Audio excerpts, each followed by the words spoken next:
Boa noite a todos. É muito bom estar aqui de novo com vocês, mensalmente.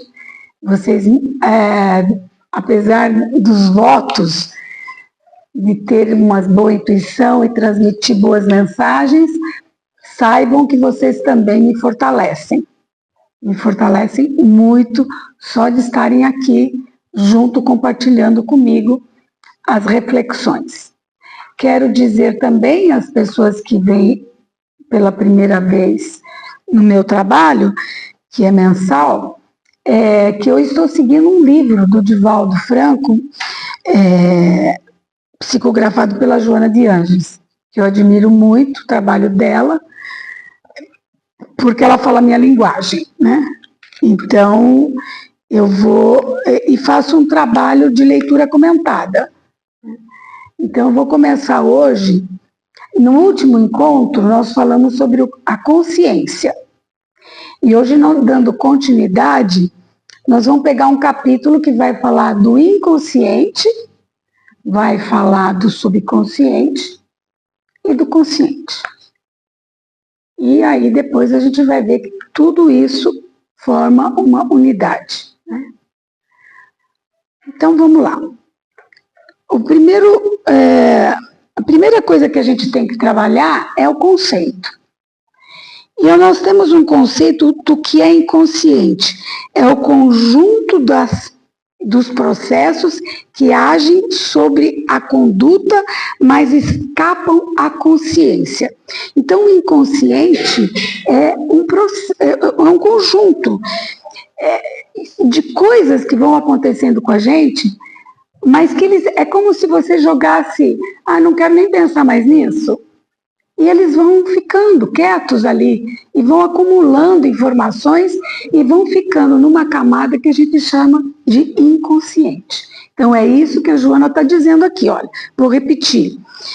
Do ponto de vista psicológico, o inconsciente é o conjunto de processos que agem sobre a conduta, mas escapam à consciência. E esse escapam da consciência é muito interessante porque, às vezes, a gente até lembra do fato. Foi isso que respondeu aquilo, aconteceu aquilo outro. Isso é fato. Mas exatamente qual é a consciência que eu tenho sobre aquele fato? O que eu aprendi com aquilo? Isso é consciência. É tirar proveito do fato. Porque senão ele fica uma informação.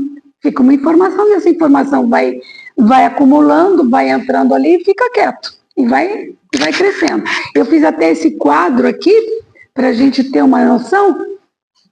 Faz de conta que isso, esse triângulo aqui, é a minha alma. E reparem o tamanho do inconsciente. Ele é maior ou menor que o subconsciente? Maior. É onde fica tudo guardado. Então, o tamanho do inconsciente, por ele ser maior, inclusive, ele acaba dando direções para nós. Quando a gente vai ver, faz alguma coisa que nem esperava fazer, mas é o inconsciente que veio trazer aquele sentimento, aquela emoção, e quando vou ver, eu estou agindo ou reagindo. Então, o inconsciente é a parte muito importante que tem que ser trabalhada para que a gente tenha consciência disso. Continua aqui dizendo, inclusive, que vários filósofos, como Leibniz, Schopenhauer, Charcot, Janet, todos, ela fala de muitos, que todos eles falavam que isso é uma ciência que não pode ser esquecida. Porque essa ciência do que é o espírito, do que é a alma, enfim, de como a gente age e reage, há pouco tempo que foi considerada uma ciência.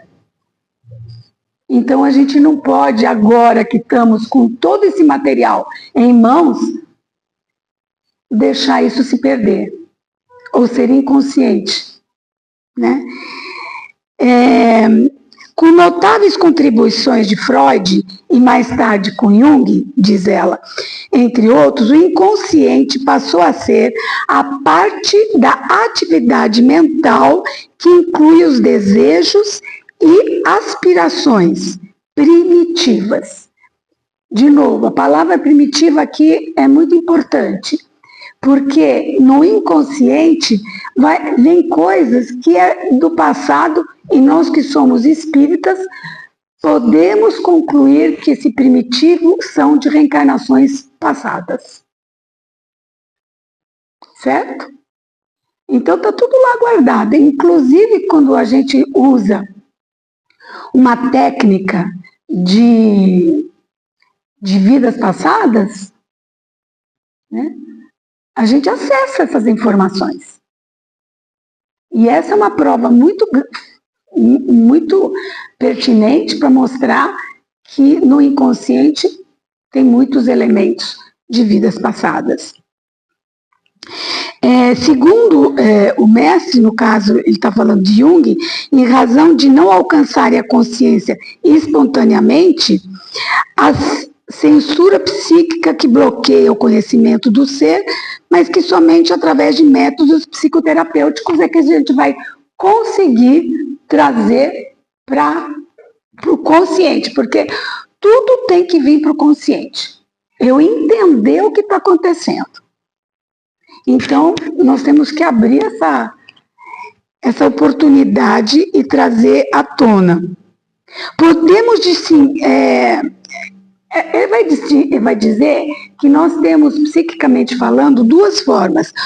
Ou o inconsciente psíquico ou o inconsciente orgânico. Vamos trabalhar essas duas informações. Diz assim, mas antes disso, Jung também trouxe para a gente o inconsciente coletivo. Já ouviram falar nisso? O consciente coletivo é, por exemplo, quando você tem imagens mitológicas, por exemplo, um conto de fada, e quando você acredita na fada, você está tendo um mito. Mas que às vezes você acredita nesses mitos, independentemente, por exemplo, a gente fala de um herói, a gente fala de um mago, são mitos que, pela nossa bagagem, estão como imagem dentro de nós. E muitas vezes as nossas crenças vêm disso. Muitas vezes. Então, por exemplo,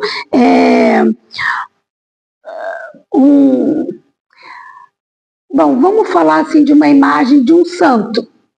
De onde vem essa imagem? Como é que aparece para nós como sendo uma coisa super verdadeira, no sentido de que aquele santo tem aquele poder? De onde vem essa crença em nós? É um mito, pode ser um mito, já que ele está falando de memórias de vidas passadas. Eu considerei aquilo como uma verdade e levo até hoje. Não desfaz. A não ser que aos poucos você traz para a consciência, com uma análise crítica que você vai fazer, para dizer, mas isso é válido, não é válido? Considero isso como um milagre, ou o milagre não existe? Como é que funciona? Porque as nossas crenças vêm daí. Vem desse lugar, que Jung chama de presença no indivíduo com todas as experiências, elementos mitológicos decorrentes da estrutura hereditária do cérebro humano.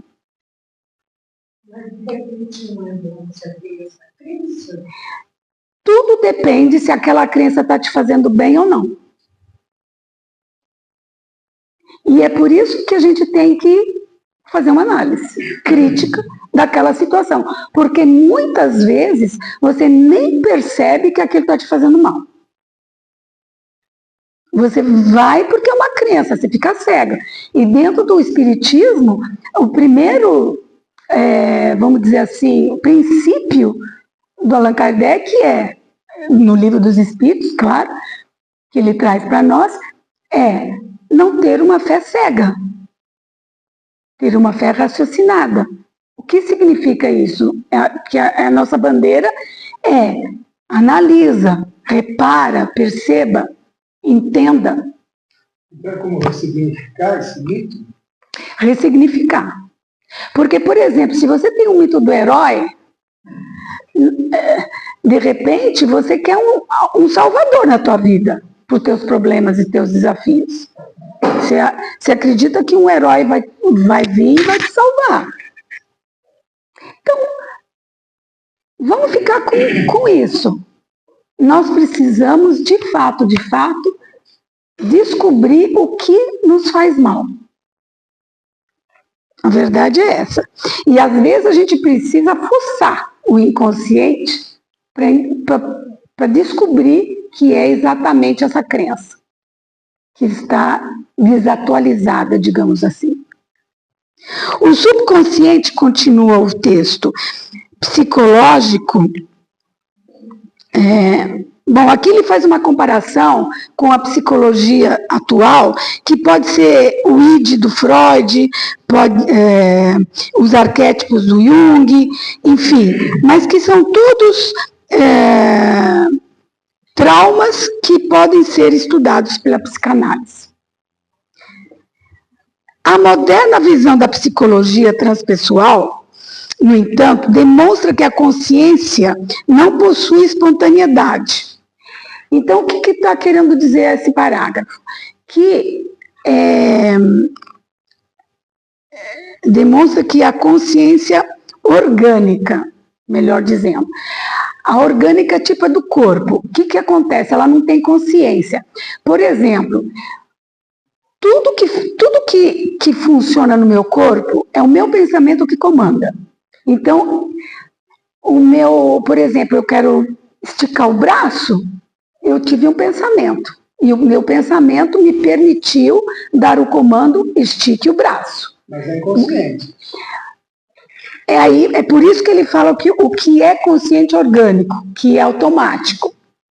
Então, existem coisas que são automáticas e coisas que não são automáticas no nosso comportamento. Então, tudo que é do corpo, eles são o instinto, a gente pode usar a palavra instinto, a gente pode falar do automático. Por quê? Porque o coração, por exemplo, ele bate sem ter que eu pensar. Olha, coração, bata. Olha, pulmão, respira, faz o movimento, né? Manda oxigênio. Mas aí tem uma diferença, porque no coração, por exemplo, você não tem nenhum acesso. Nem que você queira, você não consegue parar de fazer isso. Pois é, porque é automático. Exatamente isso. Então, tudo que não depende de um comando, é isso? Já foi um comando pré-estabelecido, vamos dizer assim? Não, vamos dizer assim, um comando inconsciente, eu quero dizer, quando você falou, esticar o braço é um comando consciente. Isso. O braço é um comando consciente. Isso. E as outras coisas, todo o sistema, né, a circulação sanguínea, essas coisas todas, são automáticas. Por quê? Porque eu tenho que gastar a menor energia possível para que funcione. Porque tudo que eu faço, eu gasto energia. Pensar, você gasta energia. E o lema, vamos dizer assim, é gastar menos energia possível.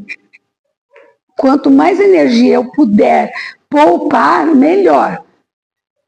Então o sistema que se estabeleceu para o corpo humano é que as coisas fiquem no automático para determinadas coisas, para que eu não gaste energia.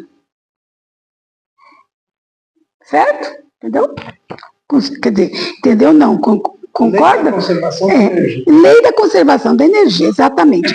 Por isso mesmo, esse inconsciente, aí ela fala assim, esse inconsciente, quando a gente fala a palavra inconsciente, nós estamos falando no nosso palavreado espírita, no nosso vocabulário, é o espírito. O inconsciente é o espírito. Porque quando há um desencarne, nós temos mais acesso ao inconsciente do que agora. Então, essa é a forma que se encontrou, a natureza encontrou, para que o espírito não entre em choque com toda a realidade e todo o arcabouço de experiência que ele tem. Então, é por isso que nós temos essa situação. Tem diferença em você estar preparado com as mortes e tem a diferença que você não está preparado com as mortes, não é? Tudo depende da tua evolução. Esse estar preparado depende de... Por isso que nós temos que trabalhar a consciência. O que é estar preparado? É quanto mais consciência você tem, mais fácil, vamos dizer, nesse momento do desencarne, você trabalhar melhor. Porque como você vai reencarnar e o seu planejamento reencarnatório depende muito da tua consciência, porque você que vai escolher seu plano de trabalho, então, quanto mais você sabe, mais fácil fica preparar esse planejamento. Então, nós estamos aqui encarnados justamente para trabalhar a sequência da nossa evolução. Porque a evolução não se faz de uma encarnação para outra. É um processo longo.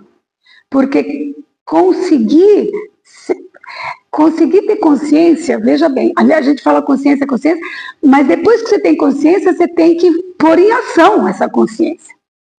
É trabalhoso. Oi? Por em prática. Porque não adianta eu ter consciência e depois cruzar os braços. A carne geralmente atrapalha o espírito, né?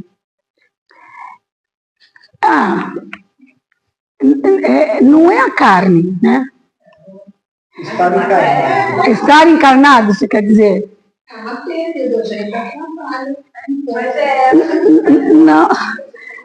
Não, na verdade, ele é o teu instrumento. Ele não te atrapalha.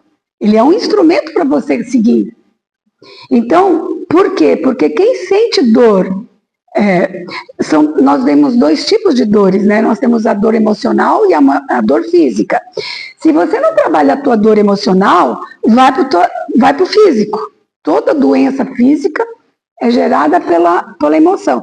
Então, é um instrumento que a gente tem para balizar o que está sendo, o que está acontecendo, em que pé está a sua evolução. Seguindo aqui, então, é o espírito. Olha, o inconsciente para nós é o espírito que se encarrega de controlar a inteligência fisiológica e suas memórias, as áreas dos instintos e das emoções, as faculdades e as funções paranormais, abrangendo a mediunidade. Então, o espírito precisa trabalhar tudo isso. Né? Ele precisa trabalhar as emoções e o instinto, porque o instinto é de defesa. A hora que eu vejo, por exemplo, vou atravessar a rua, um carro vem, a primeira reação minha é instintiva, eu nem pensei. Eu já recuo. Então, o instinto ele existe para nos proteger. Mas então, ele está no inconsciente. Mas ao mesmo tempo eu tenho que ter, mas por que eu não olhei para um lado e para o outro? E assim vai a tua análise. É uma faculdade, né? Qual? O instinto? É uma faculdade, mas dentro do que a gente estudou de faculdade, são 36 e pouco, ela não cresce como as outras. Por exemplo, a faculdade de inteligência, ela cresce à medida que você a usa, a treina, ela cresce. A gente tem que ser cada vez mais inteligente, né? Na forma de entender as coisas. É uma faculdade que nós temos, é um dom, né? Vamos dizer assim. Todos nós somos iguais em capacidade e inteligência. Então, à medida que você faz ela crescer, o instinto é o único que não cresce. Ele só faz isso, ele é meio que automático, só para te defender, fisicamente falando. E é normal, por exemplo, você vê uma pessoa, você conversa com a pessoa, você vê Nossa, ela é tão pobre de espírito, muito legal. Olha, eu acho, sem saber nem exatamente o que você está querendo me dizer, mas quando se pensa assim, é pensar pequeno, porque a gente não sabe o que é o outro, sabe? Você não sabe. Às vezes a gente pode achar que é pobre de espírito e não é tão pobre. Por isso não julgueis, né? A gente não sabe quem é a gente. Mal a gente sabe quem é a gente, quanto mais o outro. Bom, modernamente a genética descartou a transmissão cromossômica. Isso aqui eu até achei interessante por causa de uma pergunta que a Gini me fez um dia desses, se eu concordava com determinismo, né? E aqui meio que responde essa pergunta, porque diz assim: modernamente a genética descartou a transmissão cromossômica encarregada dos caracteres adquiridos. Esse inconsciente coletivo seria, então, o registro das reencarnações anteriores para cada ser que se perde. Olha a palavra que forte. Se perde na sua própria historiografia. Então, o que está dizendo aqui? Que à medida que a gente encarna, desencarna e evolui conscientemente, não faz os mesmos erros, não comete os mesmos deslizes, aí que você está crescendo, o que acontece? Esse cromossomo muda. Então, você nunca vai ser igual sempre. Aí funciona também a epigenética. Exato. Foi aquilo que a gente colocou. Copiaram, né? Agora os guardados estão aí.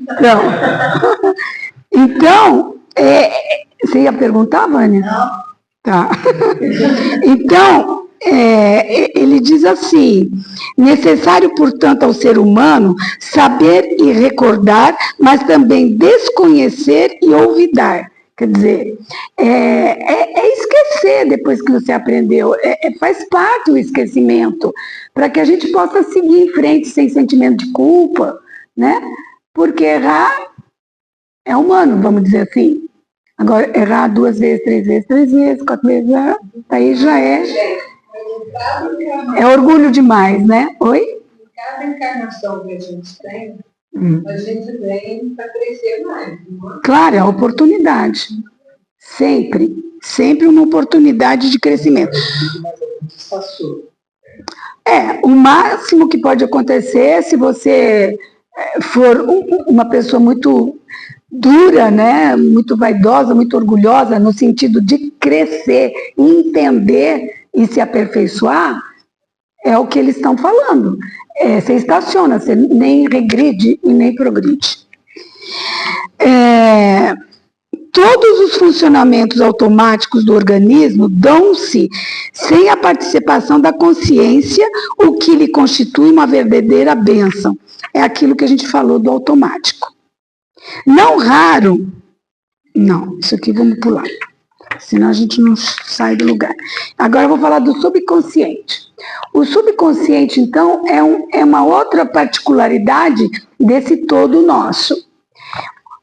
Vamos para o conceito. Consideremos o subconsciente como parte do inconsciente que pode aflorar a consciência com seus conteúdos, alterando o comportamento do indivíduo.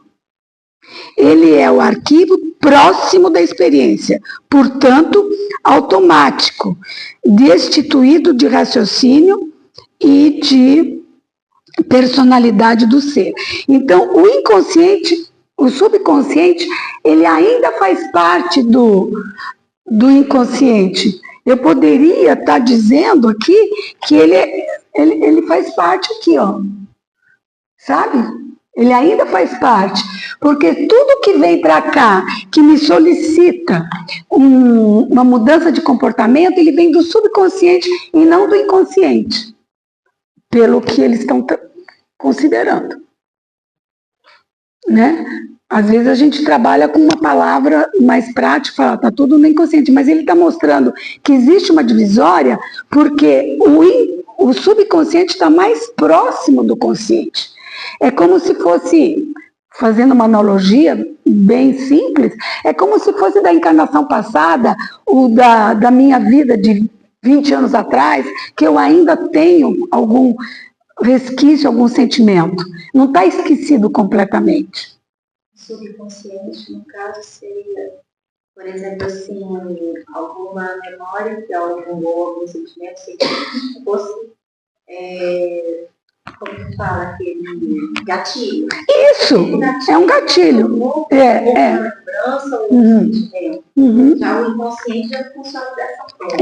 Por exemplo, quando a gente tem sonhos, quando a gente tem intuição, eles vêm do subconsciente, pela divisão que ele está fazendo aqui. Pode ser uma camada mais superficial do inconsciente com acesso mais fácil acesso. Isso, mais fácil acesso, ele está mais perto do consciente, mais acima. Quer dizer, não está tão enterradas as informações e nem modificadas, né? Mais ou menos nesse sentido. É ele, né, o subconsciente, que se manifesta nos sonhos, nos distúrbios neuróticos, nos lapsos orais, nos atos falhos, tornando-se depois de Freud e seus discípulos mais tarde, como responsável também pela conduta moral e social. Isso que eu queria chamar a atenção. Então, a nossa conduta moral e social, quando eles não são adequadamente dentro de um contexto moral, o subconsciente vai gritar, né? Vai falar, tá errado. Então, alguma coisa você já começa a perceber. Isso não é correto. Sentimento de culpa aparece, né? Várias coisas. Então, os pensamentos e atos, logo após arquivados no subconsciente, programam as atitudes das pessoas. Olha isso. As atitudes já estão quase que programadas. Quase. Porque nós temos o livre-arbítrio.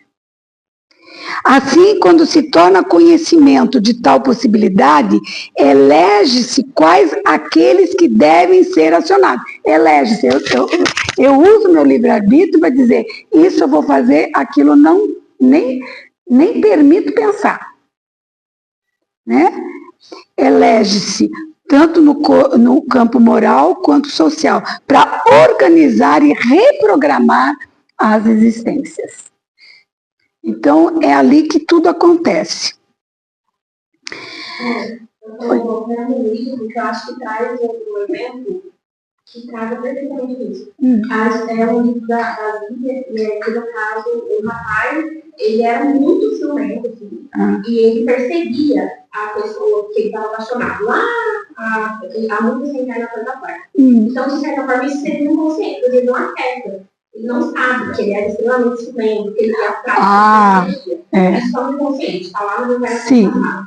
Só que na encarnação, por exemplo, vamos colocar assim, o subconsciente dele seria o quê? O ciúme que ele tinha, a forma como ele ficava ali com a noiva, com a esposa dele. De sempre estar ligando, checando que ela está bem, sempre autocontrolando. Então ele se escapa, né? Escapa. Então, ele poderia, de forma consciente, talvez, avaliar, nossa, eu estou muito possessivo, nossa, eu estou muito ciumento, eu posso trabalhar isso em mim. Né? Que seria, talvez, a forma consciente. Então, eu acho que, na hora que você foi falando, ele trazendo esse exemplo, faz sentido. Perfeito, faz sentido. Porque, à medida que ele perde a esposa, porque ela não aguenta esse cara, à medida que ele casa de novo e a segunda também não suporta, e a terceira, o filho... Quando ele vai ver, ele está sozinho, ele fala, puxa, tenho que dar um jeito na minha vida. O que está acontecendo? E ele vai se dar conta disso na hora que ele encara, né? Ele olha e observa, nossa, eu já fiz tudo na casa. Isso, ele vai. Se ele não fizer algo para melhorar a parte social dele e a família e tudo, aí, mas ele sempre vai saber por que ele está com essa linha, por que ele está com essa tendência de caráter, né? De personalidade. Isso sempre vem de trás. Mas é porque muitas vezes, aqui vai até falar, e vou ler esse pedacinho, que é o sofrimento que te alerta. O sofrimento não é um castigo. Ele te alerta. Fala, gente, você não está conforme as leis naturais. Se você não está conforme as leis, você está destoando. Volta, entra no equilíbrio, vê o que está acontecendo. Procura ajuda, faz alguma coisa. Por quê? Porque ele só perde, e perde mesmo. Aliás, as pessoas que se submetem, que é o outro lado da moeda, essa esposa que se submete a uma pessoa controladora a esse nível, ela está ajudando ele a continuar a ser o que ele é. Né? Então, é isso. Quer dizer, por isso que agora nós vamos entrar num item que é o inconsciente sagrado. O inconsciente sagrado. Olha o que ela fala. À medida que o ser se conscientiza da sua realidade, transfere-se de níveis e patamares psicológicos para aprofundar buscas e sentir o apelo das possíveis realizações. Buscar soluções. Porque aquilo não está dando certo. Não estou conseguindo. Eu vou no trabalho, ninguém, sei lá, me respeita, não sei o que, não dá certo. Né? Tudo tem um motivo que sempre, absolutamente sempre, eu sou responsável. Eu sou responsável por tudo que me acontece. Quando eu tenho 40 anos de espiritismo, mas quando eu comecei e ouvi esta frase, você é responsável, eu não me conformava. Mas eu não me conformava. Eu dizia assim para o meu professor, vamos para o extremo? Se eu atravessar a rua, vou para o outro lado da calçada e estou andando e cai uma lata de tinta na minha cabeça que a pessoa está pintando, eu sou responsável, eu estou ali andando na rua. Ele me respondeu isso. Quem mandou você atravessar a rua? Você é responsável. Parece absurdo. Eu não entendia. Foi difícil chegar a entender o que é eu ser responsável por tudo que me acontece. É que, em princípio, também a gente acredita numa espécie de destino, que as coisas são predestinadas. Né? É difícil se livrar desse conceito. Né? Exato. Não existe destino ou determinismo, né? Tipo, a lata caiu porque tinha que eu estava... Não. É que, assim, existem momentos que a gente pode falar em fatalidade, mas é raríssimo. Por exemplo, a única fatalidade do mundo que existe é a morte. Vamos considerar. É a morte, é fatal, não tem como, um dia eu vou morrer. Oi? Todos. Sabendo que vai morrer. Então não acabou. Então, não existe o restante das coisas sou eu que realizo. Para melhor ou para pior. E aí, diga. Porque hoje em dia está muito mais fácil se vitimizar do que se corrigir. Isso. Você tira a culpa de si. Quando na realidade você precisa corrigir. Isso. É bem isso. E a palavra culpa que você usou também, a gente tem que usar ela menos possível, sabe? Porque você não faz as coisas porque você quer, por exemplo, que a lata de tinta caia na tua cabeça. Você não quer isso. Mas se acontece, você não é culpado também. É porque eu tenho que aprender alguma coisa nisso. Eu devia ter prestado mais atenção na hora de atravessar a rua, que tinha gente que podia acontecer. Enfim, não importa. Eu tenho que analisar o que me acontece para não me sentir culpado. E sim aprender algo com aquilo.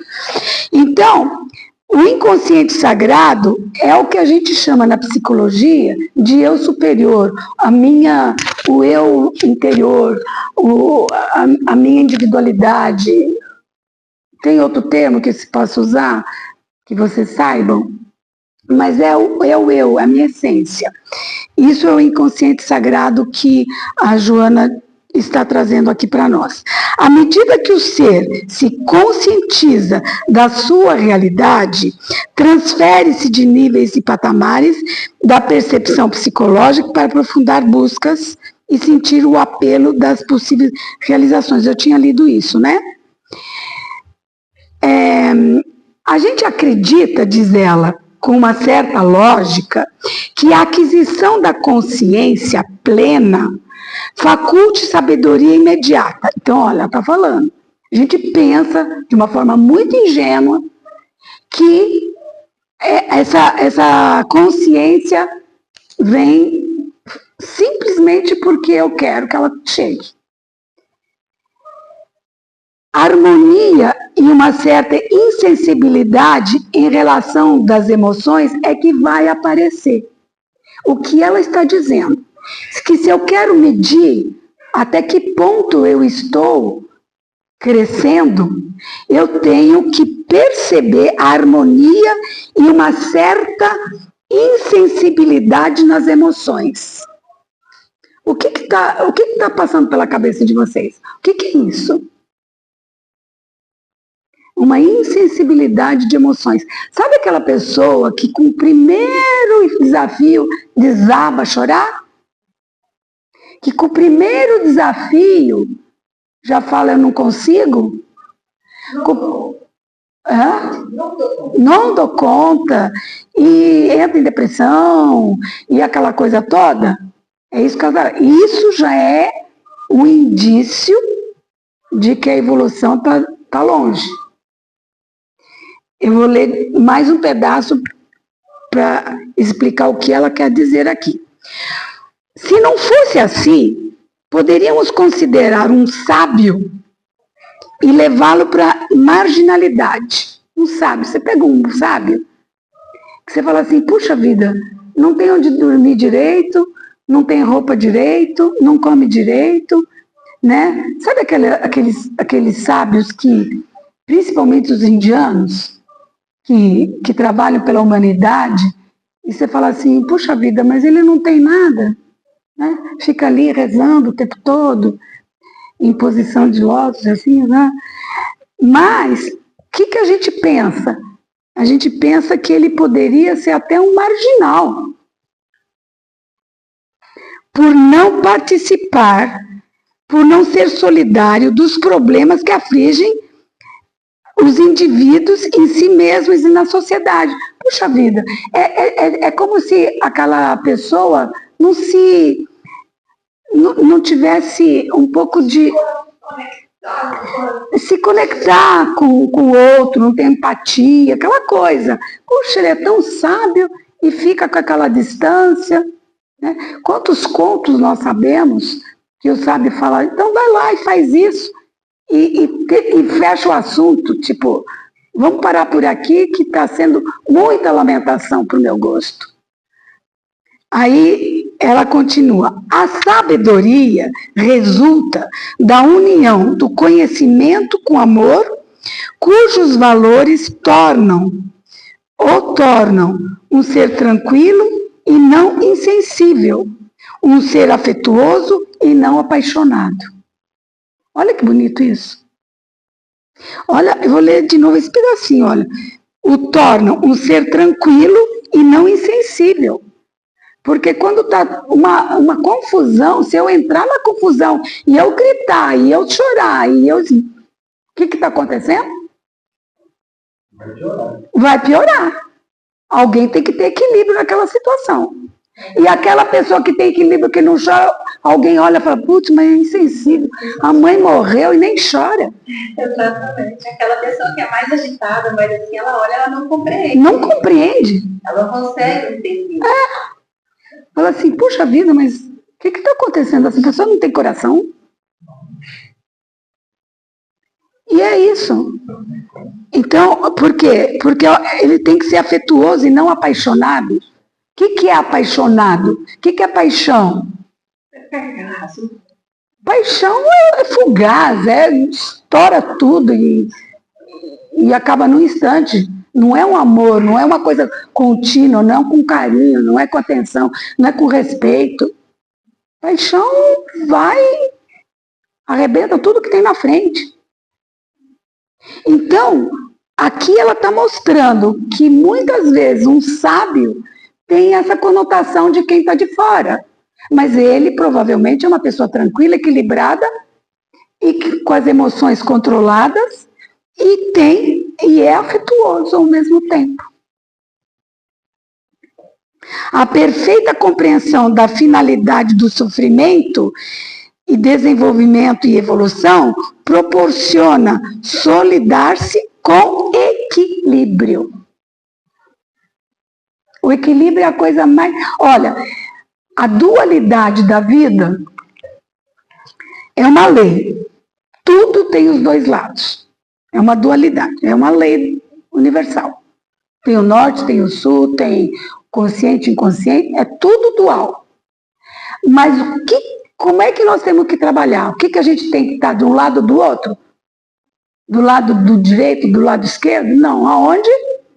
No equilíbrio. Essa é a finalidade do trabalho para evoluir, entendeu? É o equilíbrio. Mas a gente não consegue equilíbrio conhecendo. Por isso que às vezes a gente... Posso pensar em equilíbrio? Não necessariamente o equilíbrio é no centro. Ai, ai, ai, é filósofo demais. Uhum. Mas tá certo. Mas você está certo. Você está certo. Lá vamos nós. A visão de humanidade alarga-se e o sentimento de amor desinviabiliza para sentir uma imensa gratidão pelos que passaram antes. Então, a hora que você está nesse equilíbrio que nós estamos falando, você começa a ter uma visão de humanidade. E aí, essa humanidade é que vai passar para essa consciência que a gente chama de unidade.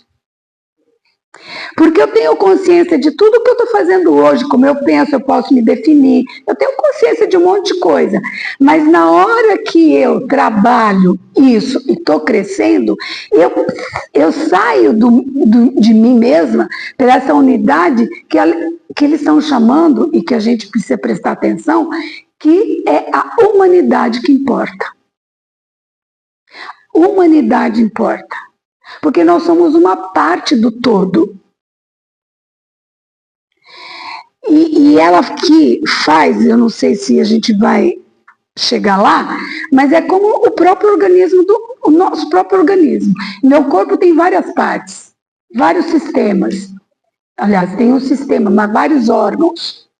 Então, mas cada um com sua função. Mas eles me fazem o todo. Eu sou porque meu coração bate, porque ele existe, porque meu rim está aí, né, porque a circulação, tudo. Então, eles é que me dão a oportunidade de eu ser o que eu sou. Qualquer célula que forma um conjunto é uma parte. Se um átomo resolve não funcionar, eu me desequilibro. E essa é a analogia que nós temos que fazer com a humanidade. Às vezes está lá acontecendo uma guerra no Irã, no Iraque, em Gaza, sei lá onde, e a gente não está nem aí, mas vocês não sabem, nós já estamos sendo afetados. A gente nem percebe que, sei lá, qualquer coisa que aconteça, comida mais cara, ou tá mais calor, qualquer coisa que seja, é do todo, que vem de algum lugar que a gente nem imagina. Então, quando a gente deixa de trabalhar o individual e ir para o coletivo, para para essa unidade, que é o que ele está falando no inconsciente sagrado, que tem que ser conquistado. Então o trabalho não acaba nunca. Porque é muito grande, é muito grandioso. Mas se a gente pelo menos saber em teoria, já está valendo alguma coisa. Né? Já está valendo alguma coisa. Vamos ver. Então, a sabedoria resulta da união do conhecimento com o amor e a compreensão da finalidade é ver o todo. A visão da humanidade alarga-se e o sentido de amor se individualiza, sentindo essa gratidão. Muito bem. E aqui nós vamos para uma dimensão... ela fala também da dimensão do tempo e do espaço. Falando em tempo, eu tenho mais 5 minutinhos. Então, o tempo e o espaço é uma coisa que a gente tem que agarrar, porque quando a gente é jovem, a gente nem percebe, né? Acho que quando a gente começa a ter meia idade, assim que a gente valoriza, fala, nossa, mas já estou aqui? Ontem eu tinha 20, eu não tinha neto, agora já tenho neto. Nossa, mas passou tão rápido.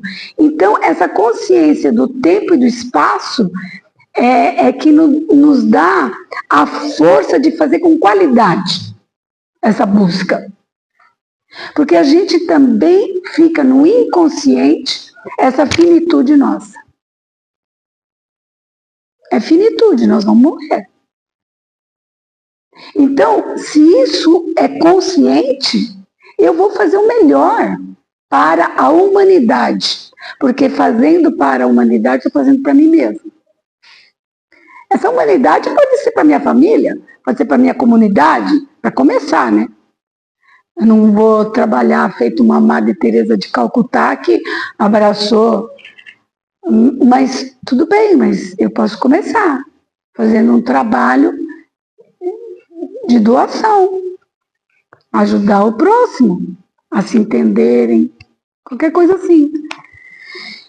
E essa viagem interior, ela finaliza aqui com a busca dessa unidade, dizendo o seguinte: não obstante o conceito de Einstein, que diz que o universo marcha para o caos, né? Porque a gente sabe que tem o Big Bang, que fez tudo acontecer, mas existe também o Big Crush, que na ciência significa que um dia vai acabar. Assim como o universo começou, o universo vai acabar. Então, o que ela está dizendo é, não obstante o conceito de Einstein, que existe o final, há uma fatalidade, olha a fatalidade aparecendo, desenhada em plenitude, que está reservada para a energia pensante. Então, ela diz assim: o ser espiritual, o homem, é um incessante despertar. A origem dessas potências latentes precisam ser de uma forma transcendental. Então, esse é vamos dizer assim, é o conselho que ela está nos dando. Pense nessa transição. Pense em que, por mais que o universo possa acabar, você é mais do que isso. Você é infinito. Você não acaba. Você, como espírito, você é eterno. Isso é o recado. E é constituído por trilhões e trilhões de células aqui ela está falando daquela ideia que eu trouxe do corpo, que nós somos uma parte desse todo. E obedecendo ao imperativo das polaridades que se manifestam no mundo terrestre, tudo trabalha em favor da unidade, marchando para o equilíbrio e para a harmonia. Tudo. Tudo vai trabalhar para essa harmonia. Então, por exemplo, se tivesse só dia e não tivesse noite, estaria desequilibrado. Então, se você olhar para a natureza, tudo tem um equilíbrio.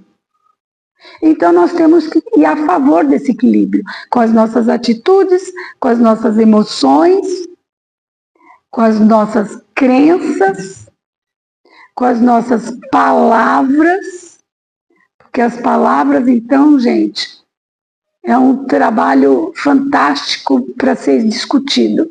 Cada palavra tem uma energia, um peso que pode mudar uma vida.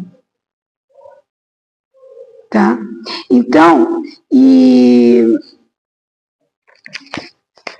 aquela fala de valores, e eu quero até fazer um parêntese quando ela diz aqui de valores, porque a Geni me convidou para fazer um seminário, né, Geni, em maio? Acho que maio. E eu já pensei que eu vou falar sobre valores. Dentro do livro. É dentro do livro, mas eu vou esmiuçar os valores. Então, eu não vou trabalhar o livro como eu estou fazendo aqui. Eu vou pegar os valores todos que ela coloca aqui, por exemplo, uma responsabilidade, harmonia, valores, fraternidade, valores, e vou trabalhar o conceito de cada valor desse. Eu acho que vai ficar muito interessante para as nossas reflexões, tá bom? Então, só adiantando aqui. E terminando, então, a harmonia íntima, já que é aquela pessoal, no decorrer do discernimento. Discernimento é outro valor, que a gente pode trabalhar isso.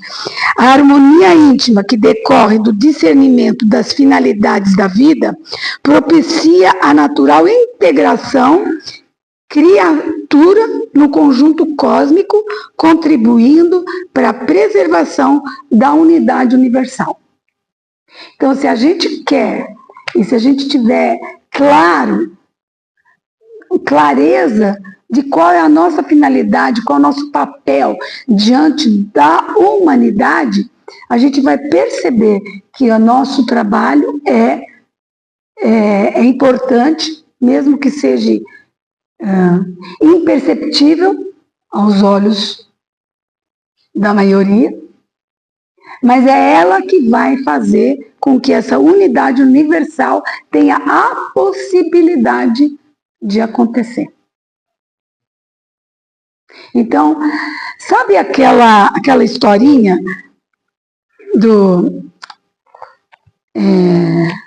de uma formiguinha que estava carregando um baldinho? Ela estava andando assim e levando um baldinho e colocando numa plantinha. E ela é pequena, o baldinho dela era menor ainda. Aí veio lá um animal maior, né? Tipo um leão gigante. Mas o que você está fazendo? Mas eu tô dando água para a plantinha. Mas você está maluca, dona formiga? Como é esse tiquinho, essa gotinha de água? Você vai até lá, pega uma gotinha, traz uma gotinha, vai até lá, pega outra gotinha. Você acha que isso vai ajudar a plantinha a crescer? Ela falou, se vai ajudar ou não, eu não sei, mas eu estou fazendo a minha parte. É bem assim. Se vai ajudar ou não, eu não sei, mas eu estou fazendo a minha parte. Então, porque ela quer que a plantinha sobreviva, ela conseguiu ter consciência que a planta precisa de água.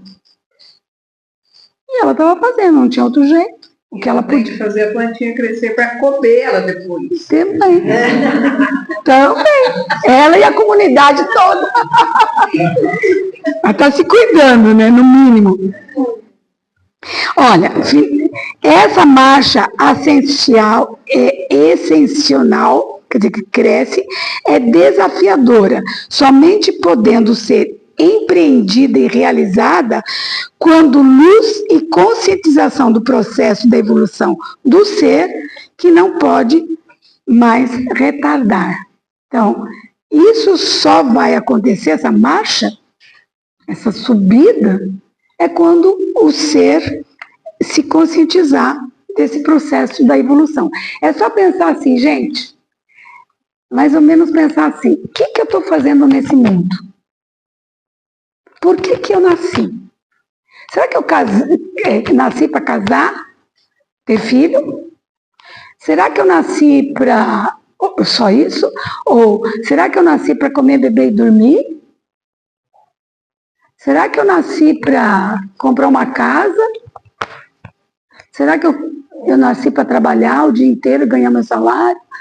Exatamente por que o que está acontecendo? Por que eu sou um ser humano? Qual é a minha finalidade? Se você conseguir entender ou encontrar uma luz dessa resposta, você está ascendendo, né? Você está crescendo. Você está vendo que não é meramente as coisas corriqueiras da vida, mas que tem algo muito maior por trás. Muito maior. Que no mínimo é ter paz. Paz de espírito.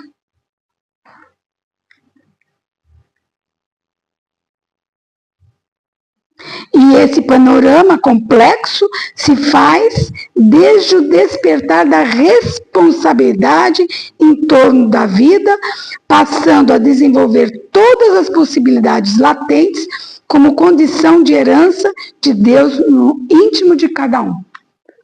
Fechamento. Pronto.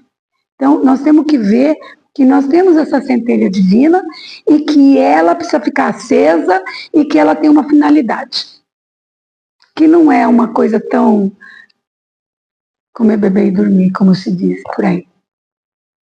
Tem muito mais para a gente aprender, tá bem?